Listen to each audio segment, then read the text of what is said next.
All right, folks, welcome back to No Onions, No Tomatoes. Jed and Christina getting you set up for race day, another Saturday night under the lights. We love it. Okay, so to begin, we need to go back. So we're going to go back to... It was my rewind. Oh, that's nice. That's pretty good. Yeah. We're going to go back to last weekend's race at Daytona. The Ricky Stenhouse Demolition Derby. Yeah, so where 400. He literally wrecked like half the field, and there was a lot of drivers not too pleased with him. One of them being Kyle Busch, who was a victim of Ricky Stenhouse Jr. So usually the drivers will reach out to each other after there's an incident on the track just to clear the air. Hey man, this is really what happened. This is what I was thinking. I got loose. Like, sorry, your night. And usually it's by text or phone call or either at the track, because the drivers camp out. Their trailers are in the same area, and they usually see each other, or they'll see each other in the garage area, and they can talk about these things, right? Because they don't stay in hotels when they're at these tracks. They're in their motorhomes. These coaches are unbelievable too. So anyway, Kyle wasn't too pleased. And I got to get to this video. So there was a press conference, and this is the press conference we're going to play for you. Yeah, we're going to play. This is Kyle Busch being asked about Ricky Stenhouse Jr. reaching out to him. Race. Check this out. Stenhouse Jr. reach out to you this week? If so, did you communicate? And if so, was it worthwhile or a waste of time? He did not reach out. I am disappointed that he did not. Why? You wipe out half the field. I'm pretty sure there would be a pretty busy Monday for him, but there wasn't. So apparently he just doesn't care. So does that change how you race him? I can't worry about people that far back in the field. Okay, Kyle Busch, my soundbite hero. So now let's fast forward. So now we're qualifying yesterday. So Ricky Stenhouse Jr. picks that time while Kyle Busch is strapped in his car. Because he continues. Because he's still going to be qualifying. He went through to the final part of qualifying. Right. Ricky Stenhouse, now you want to get into his car, sticks his head in and starts talking to Kyle. And then afterwards, the media caught up with Stenhouse, and here's what Stenhouse had to say. Christina's going to act this out. She has this all written down. Go ahead. Yeah, he took his glasses off. He was mad. No, I really didn't have a change of heart. I felt like Kyle had ran his mouth enough on the radio and after the race. I really didn't have anything else to say to him. I normally do go up to guys and talk to them after a race. I clearly made a mistake that night. You're right, Kyle, you do run up front a lot more than me. But pick your battles wisely, because you'll have to deal with me whether you're lapping me or we get our cars better and we're running better. If he wants to keep running his mouth, he can come over and do it around me, and I'll stop it for him. Woo! Woo! Woo! Holy moly! Shots fired! Listen. All right. Listen. Ricky Stenhouse Jr. Let me take my bow for my dramatic reading. All right. Well, that's awesome. Hey, bro.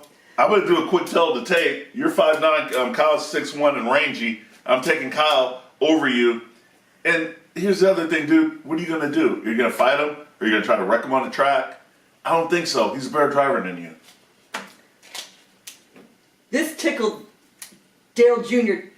completely. Dale Jr. this is the second week, and he is enjoying this because he's seeing it from a fan's point of view. But he says the guys run tight in battle for position on the racetrack, and so it would be a lot better if that was be a better story if they battled more. So he's dissing Stenhouse himself. Yeah, because he understands that Stenhouse only place he can run with Kyle is at a restrictor plate. And the only time they're really going to be racing around each other is when Kyle is lapping him, and which will probably happen tonight, and we'll see if there's going to be some payback. But if he pays him back, he better be ready for a fight. And I mean a real fight. Yeah, Kyle ain't afraid to go to blows, as we've seen. Yeah. So we're racing in Kentucky. Yes, Sparta, Kentucky. This is Sparta! All right. All right. So we're back to our 1.5 mile tri-oval.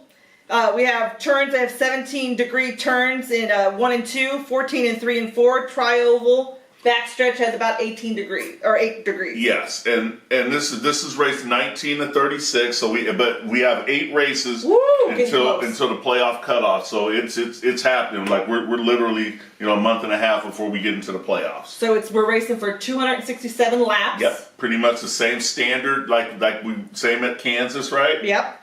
And the stages are 80, 80, 107. Okay, 80, 80, and 107. So this is going to be the Quaker State 400. It's going to green flag is going to be at 6:46 Central Standard Time, and that is tonight, and it's going to be on NBCSN. All right, they're going to be doing about 190 miles an hour. Right. And so this is a newer track.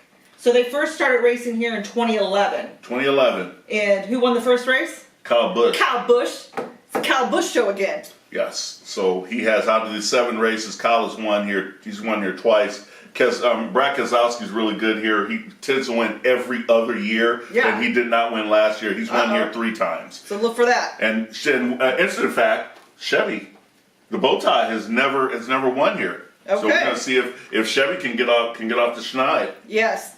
And so we'll see if Toyota picks up their summer winning streak, if they can continue that.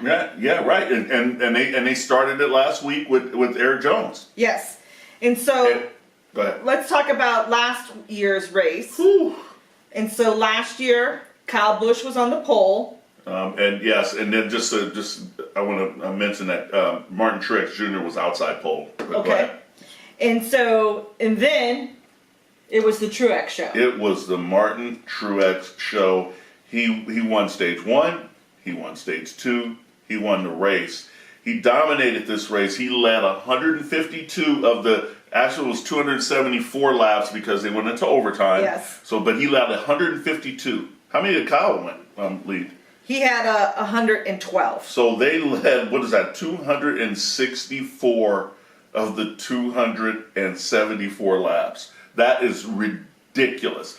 And Bubba Wallace also had his best finish of 2017 here, where he finished 11th. And that, again, is when he was driving for Almirola as he was still out with his back injury. So Absolutely. good job for Bubba. Okay, so the rest of the top 10 in 2017, we had Kyle Larson, 3rd, Chase Elliott, Kyle Larson 2nd, Chase Elliott 3rd, Denny Hamlin 4th.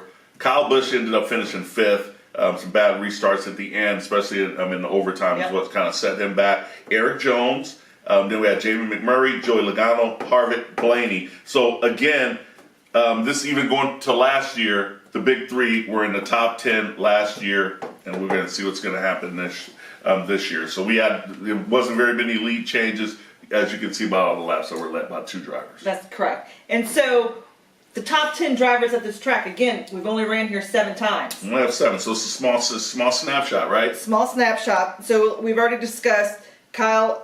So of the 7 wins, Kyle and Keselowski have 5 of the 7. Right. And so the best driver currently is Kyle with an average finish of 5.1.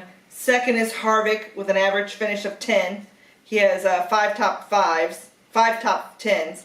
Then Truex, Keselowski, Kurt Busch, Logano, Newman, Jimmy Johnson, Denny Hamlin, and Kasey Kahne.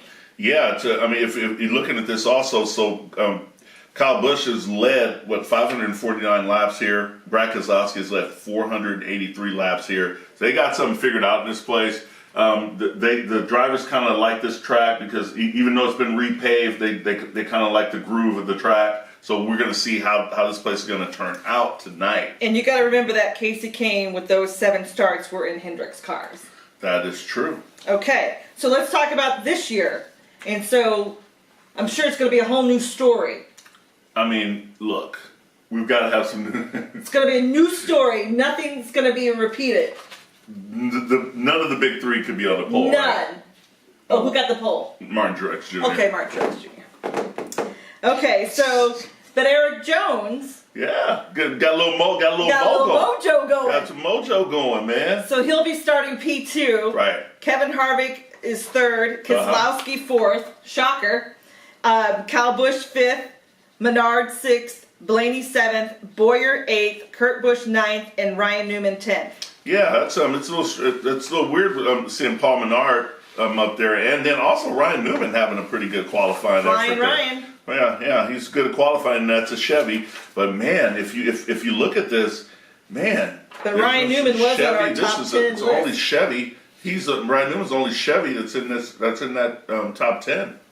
That's craziness, man. So Chevy is really struggling right now That's right. with that with the new Camaro. So we'll see if they can figure something out tonight. Ooh. Okay, so we're going to be racing under the lights. Make sure you stay tuned. Do you want to give him one more question? Heck yeah, let's do it. Let's do it. Let's do it. Remember, subscribe, like our Facebook page, subscribe to our YouTube page, follow us on Twitter. And our question to end the night is... Best mustache. Ooh. Does it have to be a real person? I mean, it depends on who the fake person is. What was that cartoon? You gotta know who. Natasha Oh, that. and the little small guy? No, and Bullwinkle was the Bullwinkle show. No. Best mustache is it Tom Selleck? Tom Selleck is definitely Strong. He's a number one seed, absolutely. No. What's that guy from Tombstone? Oh, I don't know. You got to know these people's names. You can't just be like, oh. The guy from Tombstone. I know who he's talking about. Okay, Raleigh Fingers, Boom. baseball player. I mean, Done. I'm going Raleigh Fingers. He's my number one seed. All right. What you got? Well, I'm going with Tom Selleck. You're still going with Tom Selleck. It's strong, man. It's strong. It's a handsome fella. Yeah, real handsome. All right, boom. That's it. Watch the race tonight. It should be a lot of fun. We'll probably do our recap tomorrow, so stay tuned tomorrow too, man. Ooh, Stenhouse, bro. Watch yourself, son. all You better right. watch yourself. Did Ricky Stenhouse Jr. reach out to you this week? If so, did you communicate? And if so, was it worthwhile or a waste of time? He did not reach out. I am disappointed that he did not. Why?